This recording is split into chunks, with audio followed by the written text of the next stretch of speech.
안녕하십니까? 주님은 나의 도움이십니다. 주남교회 정찬도 목사입니다.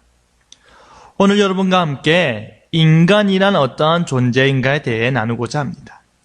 지난 방송에서 다룬 내용을 간단히 정리해 보면요, 하나님께서는 자신의 창조물에 대한 그의 작정하심이 있고 그 기뻐하시는 계획 가운데 우리를 인도하고 보호하고 계신다. 그것이 바로 하나님의 섭니다 였습니다. 오늘은 우리가 어떠한 존재인지를 함께 살펴보도록 하겠습니다. 제가 인간 창조를 말하면서 우리가 하나님의 형상으로 창조되었다라고 가르치고 있을 때 한 아이가 하는 말이, 하나님이 내같이 생겼어요? 그러면 안 되는데? 라고 하더라고요. 제가 너무 귀여워서 왜? 라고 하니까, 내같이 생기면 안 되죠. 그래도 하나님인데 멋쟁이라면서요. 라고 하더라고요. 멋쟁이 아빠 하나님, 그 어린이 찬양을 말하는 건데요. 생각보다 형상을 겉모습으로 아는 아이들이 참으로 많습니다. 여러분, 창세기 1장 26절을 보면요, 하나님이 이르시되 우리의 형상을 따라 우리의 모양대로 우리가 사람을 만들고 라고 되어 있는데, 형상은 몸을, 모양은 영혼을 가리킨다거나 형상은 자연적인 것, 모양은 초자연적인 것으로 이해하는 분도 계신데요. 정말 그렇습니까? 여러분, 이거 아닙니다. 이 두 단어는요, 구약 히브리어의 평행법에 따른 동의어입니다. 같은 단어, 강조의 목적이라는 것이지요. 좀 더 덧붙이면요, 여러분, 하나님은 영이시죠. 그렇기 때문에 하나님께서는 우리가 단편적으로 이해하는 외형적이고 가시적인 개념에서의 형상을 소유하고 있지 않는 것입니다. 먼저 우리가 하나님의 형상으로 지음 받았다라는 것은요, 다른 모든 생명체와 구별된 창조임을 말해주는 것입니다. 그리고 모든 것을 다스리게 하자라고 명령을 받았죠. 이 명령은 무엇입니까? 창조주 하나님께서 그의 형상인 인간에게 자신을 대리하여 온 세상을 다스리도록 하는 그 기능 혹은 일의 개념이죠. 그뿐 아니라 죄에서 회복된 하나님의 형상 의미를 볼 때에 그리스도 안에서 회복된 의와 거룩함과 지식은 하나님과의 관계에서 형상을 이해해야 하는 것이죠. 인간 영혼의 본질적인 자질과 능력을 이야기합니다. 바로 그러한 관점에서 부모님들께서는요, 아이들에게 너는 특별해 라고 자주 축복의 말을 해주시길 바랍니다. 왜냐하면 무언가를 잘해서 특별한 것이 아니라 그들이, 우리의 자녀들이 하나님의 형상이기 때문입니다. 그들이 하나님의 자녀이기 때문에 특별한 것입니다. 그런데 그렇게 귀하게 하나님의 형상으로 지음받은 우리였는데, 아담의 죄로 인해 우리는 뭐 가운데 태어납니까? 죄 가운데 태어납니다. 그래서요, 어떤 목사님은 자신의 아들이 태어날 때 탯줄을 자른 뒤 처음으로 자신의 아이를 안아보면서 그 아이에게 니는 죄인이야 라고 했다는데요, 아이에게 건네는 첫 마디가 니는 죄인이야 라고 한 것은 좀 그렇다고 생각은 되지만요, 또 틀린 말은 아니지 않습니까? 여러분, 왜 우리는 태어날 때부터 죄인입니까? 아담이 선악을 알게 하는 열매를 먹지 말라는 그 언약을 깨뜨렸기 때문이죠. 왜 그게 내 죄가 돼요? 난 아직 태어나지도 않을 때잖아요 라고 묻는 아이들에게 뭐라 대답하실 겁니까? 시끄럽다, 네 죄 맞다 라고 하면 부모로서의 의무가 끝나는 것일까요? 아담의 죄가 우리의 죄가 되는 이유가 무엇이라 생각하십니까?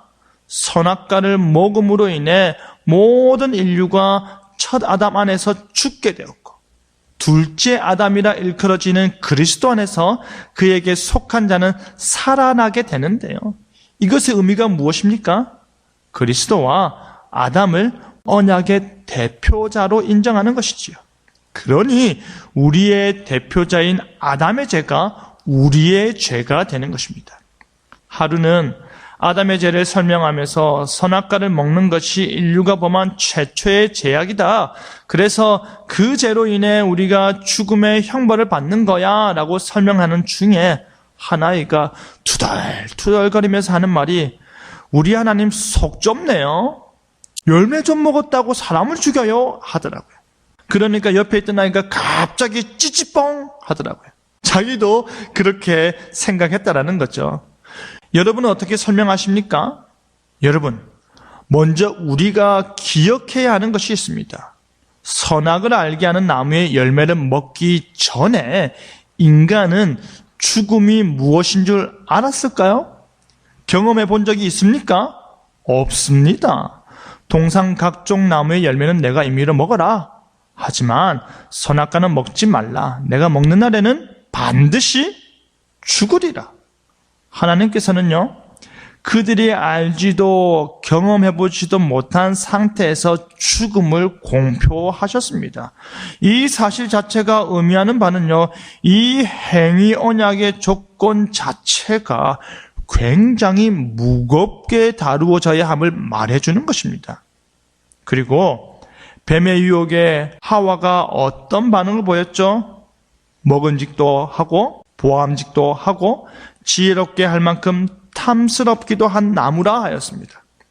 자신이 판단할 때에 지적이고 감정적으로 좋아 보였다라는 것이지요. 하지만 이 말이 있기 전에 뱀이 한 말이 보다 심각하지 않습니까? 너희가 결코 죽지 아니하리라. 너희가 그것을 먹는 날에는 너희 눈이 밝아져 하나님과 같이 되어 선악을 알 줄 하나님이 아십니다. 하나님께서는 먹으면 어떻게 된다 했습니까? 죽는다 했는데 뱀은 안 죽는다 하는 것입니다. 심지어 누구와 같이 된다라고 합니까? 하나님과 같이 된다라고 합니다. 한 걸음 더 들어가면요, 선악과를 먹는 행위가 불순종이고 명백한 죄입니다. 그런데 그 열매를 먹는 것이 왜 하나님과 같이 되는 것일까요? 선악을 알게 하다라는 것은 무엇이 선이고 무엇이 악인지 판단할 수 있는 권한을 소유한다라는 의미이기 때문입니다. 쉽게 말하면요, 하나님께서 악이라 정한 것을 인간이 선이라 여기는 것입니다. 그 행위가 바로 하나님의 말을 듣기보다는 누구의 말을 더 옳다 판단 내린 겁니까? 사단의 말이죠. 그것이 바로 선악과를 먹은 죄의 심각성입니다. 그 죄가 우리에게 원죄가 되는 것입니다. 그렇기 때문에 우리에게 무엇이 필요하죠? 그리스도의 구원의 은혜가 절대적으로 필요한 것입니다. 한 번은요, 초등부 1학년 아이가 저한테 하는 말이, 목사님, 그러면 선악과 안 만들었으면 되잖아요 하더라고요. 그러니까 옆에 있는 다른 아이가 필요해서 만들었겠지 하면서 하는 말이, 내 생각에는 우리 엄마처럼 하나님께서 못하게 막았으면 되잖아요 하더라고요. 얼마나 기특합니까? 여러분, 우리가 잘 알듯이 하나님께서는 우리를 판단할 능력이 없는 존재나 기계적 관계에 불과한 로봇이 아니라 인격적 관계로 만드셨습니다. 하나님께서 인간의 자유의지를 전적으로 허락하셨다는 말은요, 죄를 지을 수도 있는 자유의지까지 줬다라는 것입니다. 한 번 한 아이가 자기 부모님이 말하기를, 우리가 죽으면 우리의 영혼은 천국을 가고 우리의 몸은 그냥 썩는다라고 들었다는 것이죠. 그러면서 하는 말이, 우리가 하나님의 형상인데 왜 죽을 때 몸은 천국에 못 가요 하더라고요. 놀랍지 않습니까? 아이들은 이런 것들이 궁금합니다. 그런데 우리가 대답을 잘 못하면요, 신뢰를 잃어버려서 더 이상 질문은 안 하게 되기 때문에 부모님들께서는요, 항상 대답할 내용을 준비하고 계셔야 합니다. 묻고 답하며 이해하게 될 때에 신앙이 깊어지기 때문입니다. 여러분, 성경을 읽으면 인간을 향해서 영혼과 육체로 말하고 있는 것을 쉽게 보게 되는데요, 이 문제에 있어서 오래도록 인간은 몸과 영혼으로 구성된 이분설이냐, 아니면 몸과 영과 혼으로 구성된 삼분설이냐라는 논쟁이 있어 왔습니다. 여러분은 어떤 것이 성경적 이해라 생각되십니까? 성경은 2분설도 3분설도 말하지 않습니다. 성경은 인간을 전인 혹은 영혼과 육체가 하나로 구성된 통일체로 봅니다. 육체는 어차피 썩어질 것이다. 없어져야 할 잿덩어리다. 영혼이 중요해. 혼이 중요해라는 것들은 잘못된 개념입니다. 이렇게 하는 분들 많이 계시죠? 인간의 존재와 관련하여서 우리의 죽음과 구원에 대해서 한참 설명을 하다가요, 한 아이가 목사님, 우리 할아버지 화장하셨는데 그러면 어떻게 해요? 그건 괜찮아요? 하더라고. 우리 할아버지는 산에 묻었는데 야, 그래도 몸이 썩잖아. 아, 맞네? 그러면 어떻게 되지? 여러분, 그러면 어떻게 됩니까? 물론 인간이 죽으면 몸은 썩고 영혼은 천국 혹은 지옥에 가게 되는데요. 그렇게 분리된 상태는 언제까지이지요? 딱 부활하기 전까지입니다. 이 기간을 부활을 앞둔 중간기 혹은 중간 상태라고 하는데요. 이 기간을 제외하고는요, 인간은 영원토록 영혼과 육체가 하나인 통일체로 존재합니다. 무슨 말씀하십니까? 라고 하는 분도 계실 텐데요. 예를 들어 보겠습니다. 구약에서 죽지 않고 천국 간 두 사람 있죠? 에녹과 엘리야입니다. 신약에는 누가 있습니까? 우리 예수님이 계십니다. 예수님께서 부활의 몸으로 지금 어디에 계시죠? 하나님 보좌 우편에 계십니다. 만약에 육체는 썩어 없어져야 하는 것이라면 우리 주님께서 육체가 없는 상태로 부활 승천하셨겠지요. 하지만 예수님께서는 부활하신 몸으로, 신령한 몸으로 승천하셨습니다. 영육 통일체의 참된 인간성을 소유하고 계시는 것이죠. 둘째 아담으로서 우리의 대표자 되신 예수님께서 전인 혹은 영육 통일체로서 부활하신 것입니다.